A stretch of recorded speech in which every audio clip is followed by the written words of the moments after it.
Today's news is that the EU Commission and AstraZeneca have finally settled their dispute about the provision of the vaccine.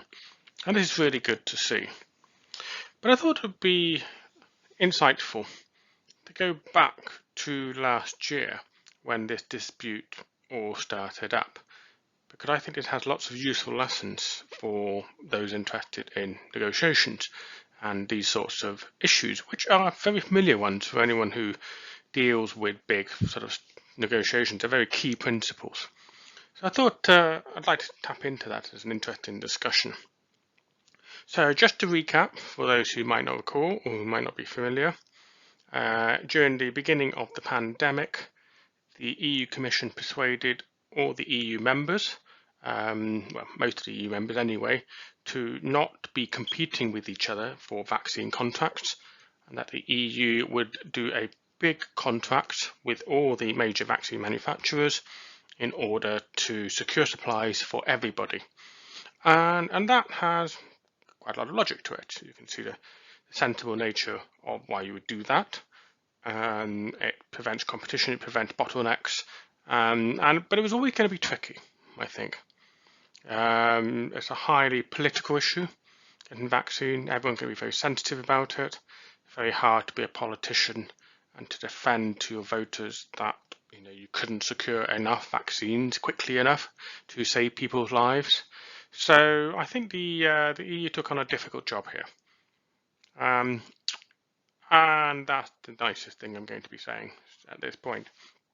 Unfortunately, things started to go wrong for them in several respects, and that all came to a head early this year in 2021 when AstraZeneca had to inform the EU that they weren't able to provide the number of vaccine that the EU was expecting in any given month. Now, there's some important things to understand here. We'll rewind back a little bit to some of the key things when you're doing deals of this type. We have to remember that vaccine production, as I understand it, I'm by no means an expert, but it's not a very certain thing. There's lots of uncertainties in vaccine production, supply chain, and particularly during a pandemic, you're going to have definite supply chain issues. So we're going to compare and contrast a little bit the UK and the EU approach to how they dealt with AstraZeneca. The UK government took a gamble, the honest truth, and it paid off for them. They paid off for them big. And they took a gamble before they even knew that that vaccine was effective, that AstraZeneca was a good horse to back, and they did two things. The UK government put lots of money in, and that was essentially look upon that as seed money. It allowed AstraZeneca to build up capabilities, to build factories, to build production, well ahead of anything else. The second thing that the UK government did was they adopted a very collaborative approach with AstraZeneca. And they did that because they knew that this was going to be a risky sort of procurement, because there weren't any particular certainties whether the vaccine would be effective, whether AstraZeneca could get all the supplies despite trying to establish the production line in the UK, and so on. But to their credit of the UK government, and I don't usually compliment the UK government when it comes to negotiation matters, but on this one I will, they did manage that relationship, that negotiation effectively. They understood the risk, they identified the risks, and they worked with the contractor in order to mitigate those risks as much as possible. To use a lot of sort of project management type speak there. So that we can look upon that as a very collaborative style of negotiation, even though there was a contract, even though there was lots of pressures. And that was to de-risk all the issues and to tackle them and to work supportively. The EU, in contrast, took what I would say is a very adversarial approach in their contracting with AstraZeneca. And what they did was they placed a big contract with AstraZeneca and then just told them, obviously, to deliver against those contracts. Now, I can only speculate as to specific details, but knowing how the EU works, I would assume that that contract would have specified to AstraZeneca that the production facility should be based in the EU border. And that makes sense in the context of global supply chain fragility, and particularly with then the US, for example, making it very hard to source key supplies. Then anyone in this game would obviously want as much production to be onshore as possible. So no doubt the EU took that view with vaccine production. And that all makes sense. However, what they didn't do was sufficiently work with AstraZeneca and possibly the other vaccine manufacturers as well to de-risk the supply chain. Which seems really odd, really, because the whole point of the EU was to take all the money and do big contracts. And when you do that, you've got quite a lot of scope to do some supply chain analysis and to identify critical areas that could create bottlenecks or shortages. If they fail, they can't produce enough, and you can try to mitigate that. And so what the EU could have done was asked AstraZeneca to establish several redundant production facilities.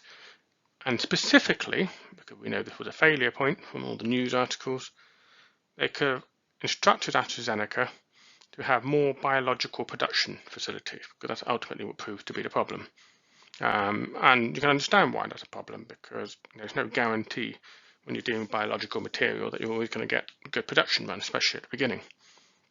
But the EU should have foreseen that, and they should have really put the money up front and said to AstraZeneca, the same way the UK government did, and said to AstraZeneca, right, find some new suppliers, which AstraZeneca did, even just to meet the EU contract.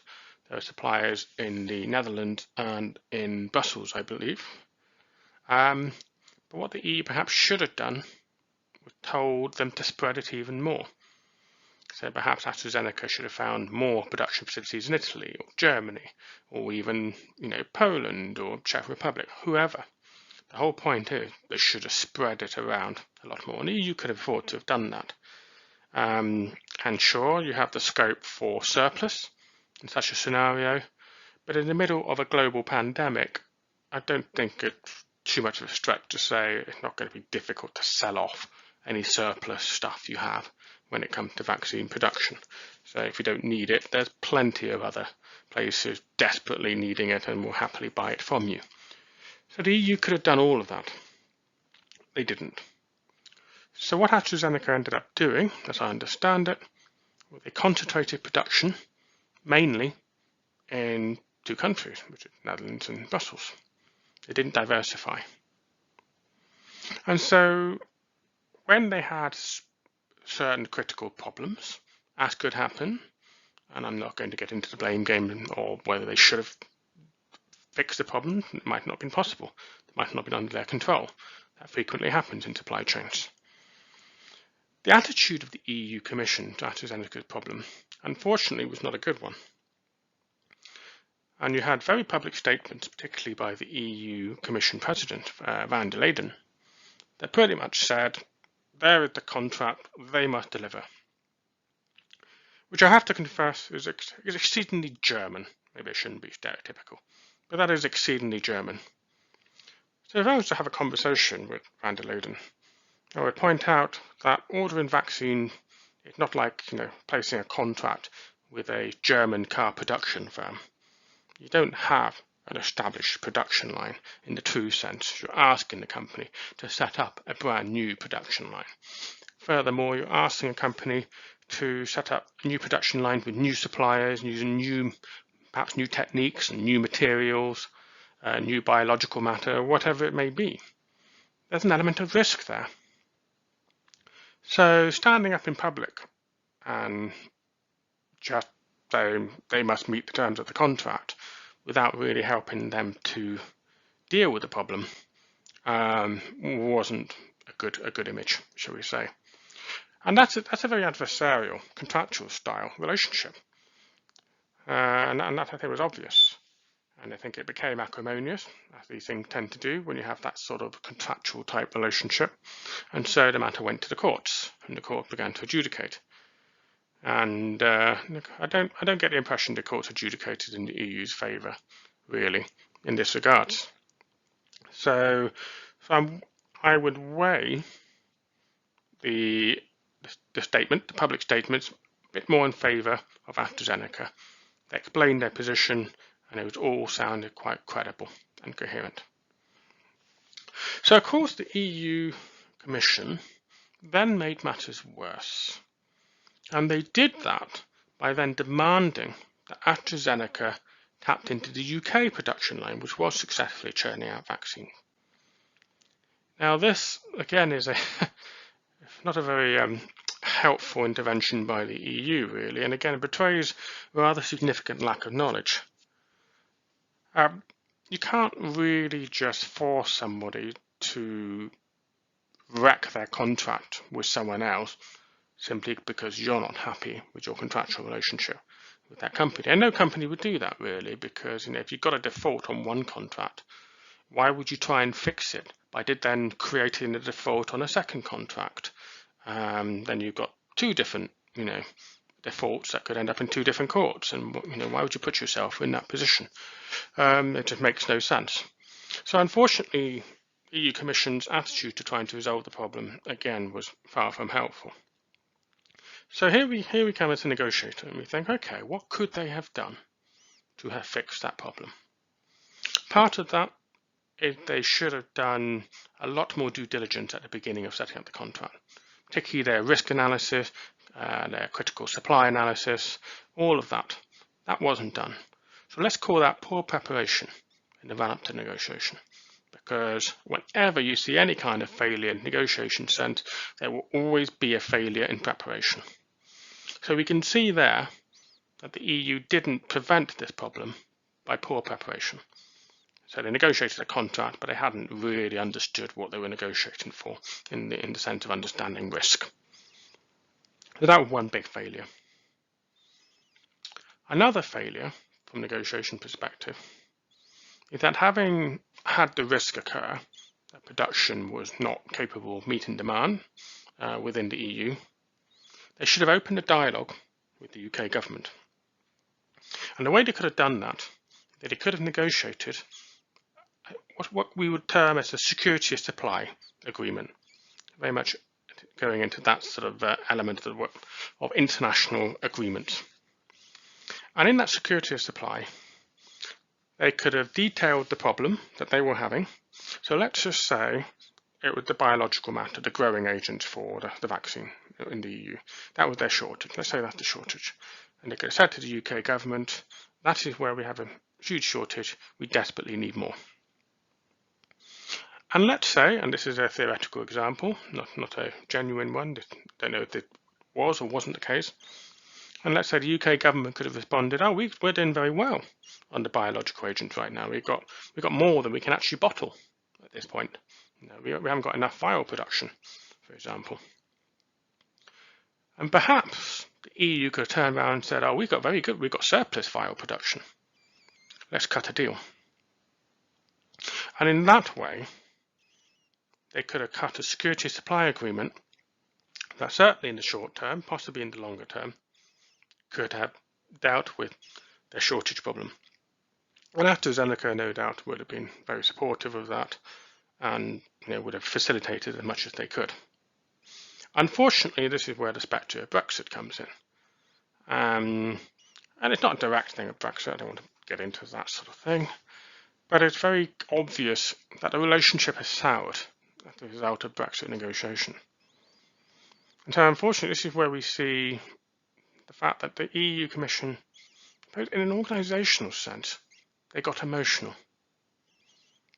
And because they got emotional, they kind of lashed out, really, in a very sort of reactive response. And they didn't think through the issues very well. Now, of course, I have the caveat that I cannot speak from insider knowledge here. I cannot say that the EU did not try to approach the UK government and try to reach this sort of agreement. However, judging by all their public statements, it certainly doesn't look like they even made the effort. So it's crucial to understand this from a negotiation perspective. that if you have a problem with your contractor, with your supplier, sometimes the solution is not always with that contractor or supplier. Negotiations are quite a lot of, at many things, about the balance of power. And in this particular case, I think it would be fair to say that the Commission thought they had the balance of power. They were the big kids on the block, and they could tell the companies what to do. Well, you can be politically and financially extremely powerful, but at the end of the day, if the growing agent sitting in a tank doesn't grow any faster, it doesn't matter how powerful you are, you can't throw money and make a tank grow faster. So that power is kind of ineffective. So in a way, the balance of power shifts back a little bit to AstraZeneca, because they actually hold the physical supply, the physical production, or the companies involved in that. So the way to sort of deal with that sort of scenario is you find someone else that can exert power on that supplier and contractor. And in this case, that was the UK government. But of course, you have to make it in their interest to do so. So now, one of those strange things when the balance of power dynamics in negotiations, I tend to say don't go over the head of the people that you negotiate with, because it's soured the relationship. It's not necessarily a good technique. But sometimes it is worth considering that. And I would argue this is one of those occasions when the Commission should perhaps have been a little bit less German and been a little bit more flexible in thinking, thought a little bit outside the box of how do I solve this problem. And so this is perhaps a final lesson I'd want to give when it comes to negotiation. It is very easy to get mired in the whole, how are we going to do this? How are we going to do that? Oh, we would do this, we must do it this way. When sometimes you've got to take a bit of a pause, step back, and say, actually, what is it are we trying to achieve? And I always talk about that. I always talk about asking yourself, what are your goals? What are your objectives?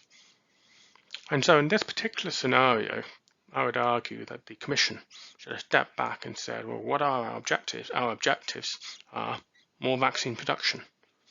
And then you focus the question of how do we achieve that? There's a few more options that they could have considered, hopefully, and maybe not because of the whole soured relationship with Brexit. But either way, I think that's a very classic example of misunderstanding power dynamics, using and abusing it, not understanding that a key element of collaborative negotiation is risk mitigation with your partner. You ask questions, you ask what ifs, what should we do if things go wrong? How do we handle that?